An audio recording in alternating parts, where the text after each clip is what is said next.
శ్రీను గారు మేమైతే పెళ్లి చేసుకోలేదు. ఎందుకంటే ఇల్లీగల్ గా పెళ్లి చేసుకోవడం అనేది చాలా తప్పు.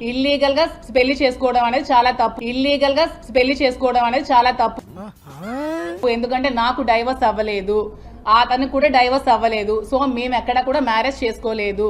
నేను అతనితో ఉంటున్నాను.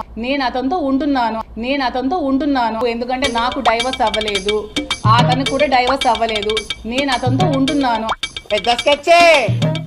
అతను ఒక ఫ్రెండ్, ఒక ఫిలాసఫర్, ఒక గైడ్, అన్ని అతనే నాకు. ఎందుకంటే నేను సూసైడ్ చేసుకోవాల్సిన సిచ్యువేషన్ వచ్చినప్పుడు నువ్వు అలా ఏం చేసుకోవద్దు, నేను ఉన్నాను, నీకు ధైర్యంగా ఉంటాను, నువ్వు అధైర్య పడుకో, నాకు ధైర్యాన్ని ఇచ్చి నన్ను అతను ఒక సెక్యూర్డ్ గా ఉంచుతున్నారు. నేను సూసైడ్ చేసుకోవాల్సిన సిచ్యువేషన్ వచ్చినప్పుడు నువ్వు అలా ఏం చేసుకోవద్దు, నేను ఉన్నాను, నీకు ధైర్యంగా ఉంటాను, నువ్వు అధైర్య పడుకో, నాకు ధైర్యాన్ని ఇచ్చి నన్ను అతను ఒక సెక్యూర్డ్ గా ఉంచుతున్నారు. ప్రాణం పోయినా ఏకవాళ్ళని ఇస్తానా అంటే అప్పటి వరకు మనం ఇలాంటి ఒక మహానుభావున్న దూరంగా పెట్టింది అని ఒక్కసారి ఆ అమ్మాయి లెగుస్తుందండి.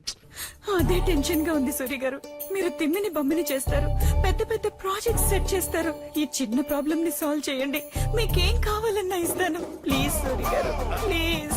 ఓకే, ఊరుకోవే, ఊరుకో, నేను ఉన్నాను కదా, నేను ఏదో సాల్వ్ చేస్తాను.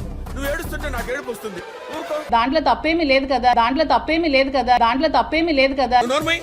మొహం పగిలిపోద్ది. సహజీవనం ఎలా అవుతుందండి? అడల్టరీ అనుకోవచ్చు కదా. సహజీవనం అనేది పెళ్లి కాని వాళ్ళు చేసేది సహజీవనం అంటారు. పెళ్ళైన ఇద్దరు అమ్మాయి అబ్బాయి చేసేది అడల్టరీ అంటారు. బాగా బరి తెగించావు. నీకెక్కలేదు, బరి తెగించిందని నేను ఏం చేస్తానో తెలుసా? ఏం చేస్తారు? ఏం చేస్తారు చెప్పనా? చెప్పు.